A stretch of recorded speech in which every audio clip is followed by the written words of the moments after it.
राम राम जी। आत्म मंथन में आपका स्वागत है। अब हम महालक्ष्मी के व्रत के बारे में थोड़ी सी बातचीत कर लेते हैं।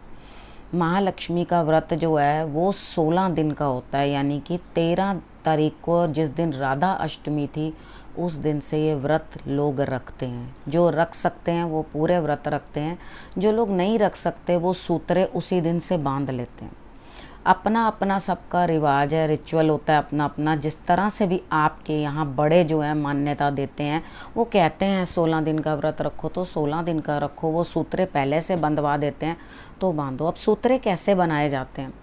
सूत्रे जो पहले लड़की से छोटी कन्या जो होती थी उससे, जिसको कंजक कहते हैं, उससे सूत जो है कतवा लिया जाता था। ठीक है, वो सूत जो कन्या काटती थी उससे 16 स्ट्रैड्स बनाए जाते थे, यानी कि धागे की तारें।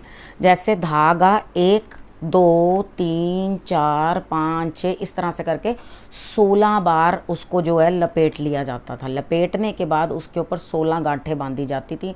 ओम महालक्ष्मी नमः, ओम महालक्ष्मी नमः, ओम महालक्ष्मी नमः। कोई भी महालक्ष्मी का जो आप मंत्र करते हुए उसे जो है वो बना सकते हैं। ठीक है, उसे बनाने के बाद हर एक फैमिली मेंबर के दो दो होते हैं। दो किसके होते हैं? हस्बैंड के दो होते हैं, वाइफ के दो होते हैं धागे। मतलब एक अलग धागा सिर्फ एक बच्चे का रखा जाता है, यानी कि फिर उसके बाद भी एक एक्स्ट्रा रखा जाता है। यानी कि अगर किसी के पास हस्बैंड वाइफ और एक बच्चा है, ठीक है, वो क्या करेंगे, 2 हस्बैंड के होंगे, 2 धागे वाइफ के होंगे और एक धागा बच्चे का होगा और एक कहेंगे वादा। ठीक है, नहीं तो 5 या 7 इसकी गिनती में ले लो। अगर आपको लगता है कि नहीं हमारे बहुत ज़्यादा हैं, इतने धागे कौन बनाएगा, कौन बांधेगा, असल में इतने धागे बनाने चाहिए और इतने धागे जो है बनते हैं।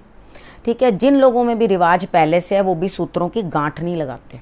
जब अपने हाथ में पहनते हैं तो उसकी गिठान नहीं लगाते।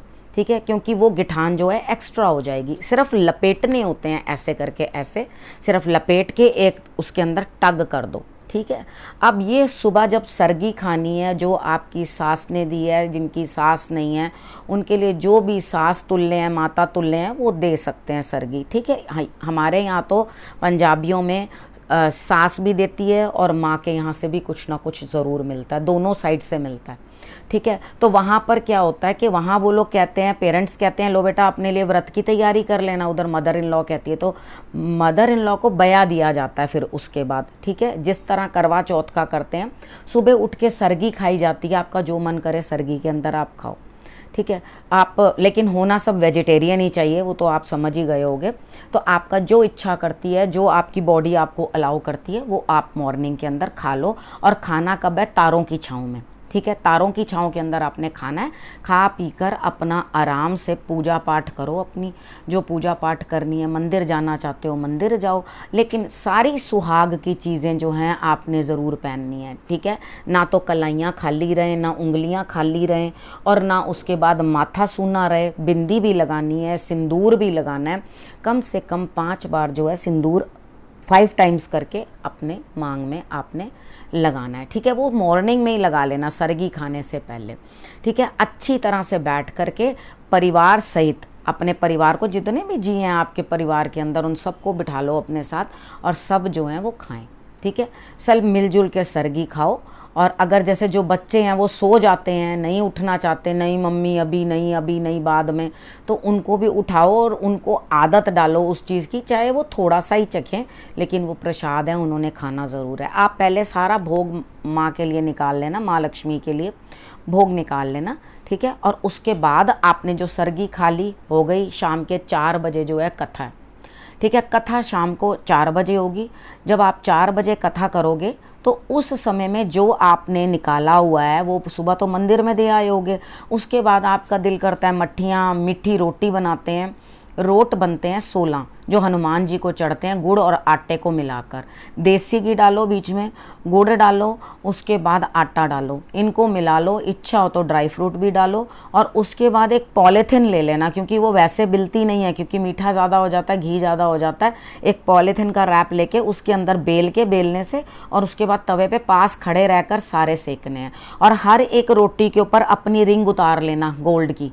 ठीक है, गोल्ड की रिंग उतार लेना। अगर गोल्ड की रिंग नहीं है तो हल्दी का एक टुकड़ा। ठीक है, उसके बाद उस रोटी के ऊपर 1 2 3 4 5 6 7 8 9 10 11 12 13 14 15 16 सोली तंदी सोली गंडी तागा बद्दा मंस पुत्र नबाऊ लब्बा रानी पूजे राज नू मैं पूजा सुहाग नू रानी राज प्यारा मनु सुहाग प्यारा। ये आपने करके 16 रोटियां जो हैं तैयार कर लेनी है, यानी कि पेड़े पहले निकाल लेना और उसके बाद वो 16 रोटियां जो है आपने तैयार कर लेनी है। उसके बाद आपने मलाई से घर पे ही मक्खन निकालना है, मक्खन निकाल के उसके बाद आपने ये भोग जो है आपने चढ़ाना है। अब पूजा के लिए चने पहले से भिगो देना, घास तोड़ कर ले आना जिसको कहते हैं दूर्बा, ठीक है, उसे तोड़ कर ले आना, धो लेना।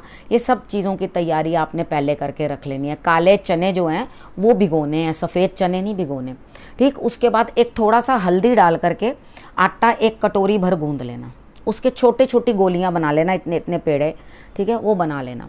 अब ये हो गई पूजा। उसके बाद एक परात लेनी है, पूजा की तैयारी, ठीक है, परात ले लेनी है। परात के अंदर आपने घोड़ा मिट्टी का बनाना है, ठीक है। उसके ऊपर राजा के लिए छतरी, इच्छा करे आप अच्छे से बना पाते हो, आप बढ़िया बना पाते हो, नहीं अच्छा बना पाते तो आप क्ले लेकर, या क्ले मतलब वो नहीं जो बच्चे यूज़ करते हैं उसके अंदर मिट्टी का तेल होता है, वो मत ले लेना, ठीक है। या तो गाची मिट्टी उसको और दूसरी मिट्टी को मिक्स करके आप एक बना लेना मूर्ति की तरह, ठीक है। एक घोड़ा बना लिया, उसके ऊपर राजा बैठा हुआ बिठा लिया, बस। अब सारी पूजा इसके आसपास ही होगी, ठीक है। अब आपने 16 टाइम्स एक किसी भी बच्चे को अलग से बिठा देना, कथा होगी, कथा बीच में होती है, थोड़ा रोकते हैं, फिर उसके बाद वो जो मैंने अभी बोला सोली तंदी सोली गंडी वो आपने बोलना है, हाथ में चने रख लेना।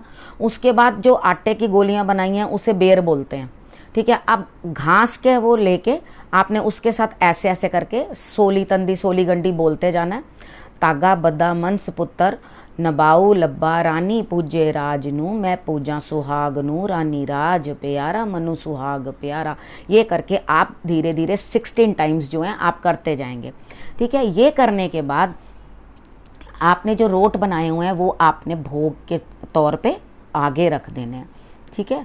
आगे मक्खन रख देना है आपने। अगर किसी बच्चे की मटकी चढ़ती है, जैसे किसी के घर में पुत्र होता है तो उनकी मटकी चढ़ती है, तो तब आप जो हैं व्रत के बीच में वो बिना नमक का नींबू और चीनी डाल करके पानी बनाया जाता है, उस पानी को आप पी सकते हैं, वो प्रसाद होता है, ठीक है। वो शुभ माना जाता है कि जिसके घर में भी पुत्र हुआ है तो वो आपके लिए शुभ है। जो लोग भी करते हैं, बाकी सास माँ ने आपको कह दिया कथा के बाद बेटा चाय पी लो या कुछ ठंडा पी लो, तो आप बेशक पी सकते हो, ठीक है। उसके बाद आपने, अब इतना मैंने आपको बता दिया कि आपने क्या क्या करना है, ठीक है। उसके बाद मैं थोड़ी सी आपको कथा सुना देती हूँ कि आपने क्या करना है, ठीक है। आपने अब कथा के अंदर क्या है कि राजा था, वीरभान उसका नाम था, ठीक है। उसने अपनी बीवी को कहा, रानी को कहा कि भाई ये सूत्रों का व्रत है, ये हमारे यहाँ मान्य है, इस सूत्रों के व्रत को तुमने रखना है। तो ये सूत्रे हैं, सूत्रे बनकर आए, तो ये ले लो सूत्रे, और सूत्र लेके तो तुमने ये अपने हाथ में बांधने। तो रानी को बड़ा अभिमान था, सोने के चूड़े पहने हुए थे इतने बड़े बड़े, तो कहने लगी कि मेरी कोई ये औकात है कि मैं ये धागे बांधूं, ठीक है। इतना मैंने सोने के चूड़े चढ़ाए हुए हैं तो मेरे हाथ में कहाँ शोभा देंगे ये धागे, मैं नहीं पहन रही। उसने उठाया और वो अपना जो ड्रेसिंग टेबल होता है उसके ऊपर फेंक दिया। अब डस्टिंग वगैरह करने लगे, जो उनके सेवक होते हैं उन्होंने साफ़ सफाई करी, साफ़ सफाई करके धागे नीचे फेंक दिए गए। अब उतने में जो स्वीपर थी उसके टोकरे के अंदर कूड़ा चला गया, और वहाँ पर वो जब कूड़ा उठाने लगी तो उससे कूड़ा ना उठे, जब वो फिर कूड़ा उठाने लगी उससे कूड़ा ना उठे। तो उसने कहा ऐसा क्या है, इसमें इतना वजन डाल दिया जो मेरे से कूड़ा ही नहीं उठ रहा। उसने उठा के सब निकालना शुरू किया, तब उसने देखा कि ये तो सूत्रे हैं इसके अंदर, ठीक है, महालक्ष्मी के व्रत के सूत्रे हैं जिसकी किसी ने अवहेलना कर दी है। उसने सर माथे लगाए और धोए, धो पोंछ कर उसने अपने हाथों में बांध लिए और महालक्ष्मी को उसने प्रणाम किया, ठीक है। और उनका जो है जाप और मंत्र उसने कर लिया। अब इधर राजा ने जब शाम को पूछा कि हाँ भाई धागे कहाँ हैं, तो लगे सब जगह ढूंढने के लिए, धागे तो मिले नहीं। तो उन्होंने कहा राजा ने कि आपने ये निरादर किया है इसका, ठीक है, तो अब मैं आज के बाद तुम्हें स्वीकार नहीं करता, मैं तुम्हें देश निकाला देता हूँ। अब महालक्ष्मी का क्या प्रकोप पड़ा कि जहाँ जाएं किसी के पास कोई फुलियाँ बेच रहा है, उस टाइम पे तो ऐसा ही हुआ करता था, टोकरे के अंदर फुलियाँ बेच रहा है, तो वो फुलियाँ एकदम गिर गईं बर्बाद हो गई। जैसे ही उसने सोचा कि मैं आपको सहारा देता हूँ, आप सहारा नहीं है, मैं दे दूंगा सहारा, तो वो गिर गई। तो वो कहने लगा तुम तो बहुत मनहूस हो, जाओ यहाँ से, ठीक है। उसके बाद वो तेली के वहाँ पर गई, वहाँ जाकर बैठी, कहने लगी आसरा दे दो, कहीं आसरा दे दो। तो वो जैसे ही वो तेली के वहाँ बैठी, उसके सारे मांड चटक गए, ठीक है। वो तेल बहने लग गया। वो कहने लगा तुम तो बड़े मनहूस हो, जाओ यहाँ से। तो उन्होंने भी वहाँ से निकाल दिया। अब उसके बाद भटकते भटकते जंगल में चली गई। वहाँ कोई साधु था। साधु ने कहा मैं अपनी पुत्री बना लेता हूँ तुम्हें, और मैं अपने पास रखता हूँ। तो जब जैसे ही साधु ने ये बात बोली कि मैं रख लेता हूँ, तो उनकी झोंपड़ी उड़ गई।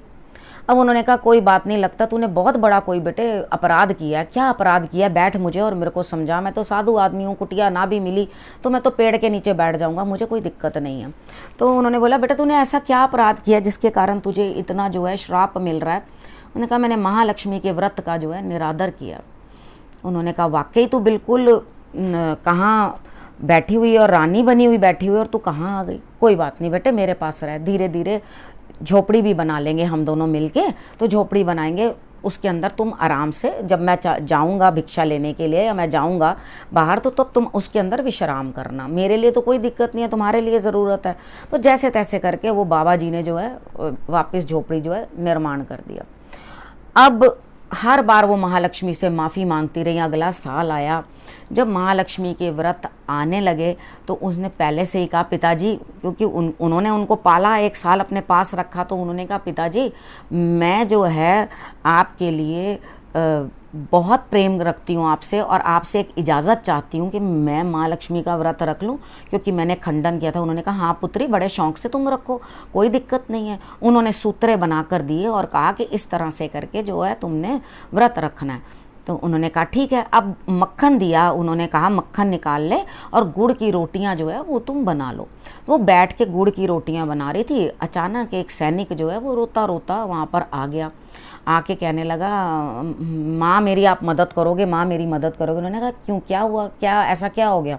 तो उन्होंने कहा कि मेरा राजा ना तितर खाता है, उन्होंने तितर मेरे को बनाने के लिए दिया था, शिकार करा था तितर का, तो तितर बनाने के लिए दिया, तो तितर जैसे ही मैं भून रहा था तो तितर मेरे से जल गया। अब रानी को समझ में आ गई तो तितर तो मेरा ही राजा खाता है। तो उन्होंने कहा अच्छा ठीक है, मैं तुम्हें ना तितर बना के दे देती हूँ और तुम जाके ना राजा को खिला देना। उन्होंने जो आटा था ना जो बना रखा था, उसी के साथ ही तल के उसे बनाकर मक्खन के अंदर भून के दिया। तो वो जो स्मेल थी, खुशबू थी, वो उड़ने लगी दूर दूर तक, ठीक है। तो वहाँ लेकर गया और जा कर के दिया। तो उन्होंने अपनी तरफ से सोचा तितर है, तो वो तोड़ कर जैसे ही मुंह में डाला, कह रहा ये तो मेरी रानी के हाथ का स्वाद है चीज़ का, तो ये तो तुम कहाँ से लेकर आया, जल्दी बता, नहीं तो मैं तो तेरी जान ले लूँगा। तो उन्होंने कहा कि जब वहाँ पे एक औरत बैठी हुई है उसने ये बनाया था। जब वो वहाँ गए तो जाके देखा कि ये तो मेरी रानी है। उन्होंने कहा मेरे साथ चलो और मैं तुम्हें वापस स्वीकारता हूँ, तुमने महालक्ष्मी का व्रत रखा है तो चलो मेरे साथ। तो महालक्ष्मी ने वापस उनका जो है जोड़ मिला दिया आपस में, ठीक है। तो जो सज़ा मिली वो भी काट ली। अब इधर उसने कहा नहीं मैं नहीं जा सकती, जिसने मुझे 1 साल भर पिता ने मेरे पाला है, मेरा धर्म का पिता है वो, उसने मुझे पाला है, तो मैं उससे परमिशन लिए बिना नहीं जा सकती, इजाज़त लिए बिना नहीं जा सकती, तो मुझे पहले उनसे इजाज़त लेनी पड़ेगी। तो उन्होंने कहा कोई बात नहीं, कोई दिक्कत नहीं है, तो हम वेट करेंगे, उनकी इजाज़त लेके फिर ही चलेंगे। जैसे ही वो वापस आए तो उन्होंने आगे से कहा कि भाई पिताजी मेरे पति मुझे लेने आ गए हैं महालक्ष्मी की कृपा से, तो क्या मैं जाऊँ। तो उन्होंने कहा हाँ पुत्री अपने घर जाओ, लेकिन ये जो दही का कुंडा है ना, कुंडा कहते हैं उसको, जो मिट्टी वाले बर्तन के अंदर दही जमाया जाता है, तो ये तुम लेकर साथ चले जाओ। अगर ये दही हिल जाए तो तुम समझना तुम्हारा पिता मर गया, ठीक है। तो उसने कहा ठीक है। वो दही लेके चले गई। अब दही के तो जरा सा भी हिलेगा तो पानी अलग हो जाएगा और दही अलग हो जाएगा, ये तो दही की फितरत है। अब वो लड़की घबरा गई, उसने राजा से बोला वापस चलो क्योंकि मेरे पिता मर गए हैं, उन्होंने मुझे कहा था अगर ये दही हिल जाए तो मैं समझो मैं मर गया हूँ। तो वो जब वापस लौट कर आए तो वहाँ पर जो उनके पिता थे वो जीवित थे। तो उन्होंने कहा पिताजी आपने तो कहा था दही हिल गया, तो कह रहे बेटे मैं तेरी परीक्षा ले रहा था कि तूने सिर्फ मुझे पिता कहा है या तूने पिता माना भी है। कहते हैं जाओ मैं तुम्हें आशीर्वाद देता हूँ, सुखी रहो, हमेशा हंसो बसो, राज का पाठ तुम्हारा सलामत रहे। यानी कि उनको अपने पिता से भी जो है आशीर्वाद प्राप्त हुआ। तो ये थी कथा जो आपको मैंने महालक्ष्मी के व्रत की बताई है। आप गजलक्ष्मी की फ़ोटो बना लेकर भी उसकी भी पूजा कर सकते हैं।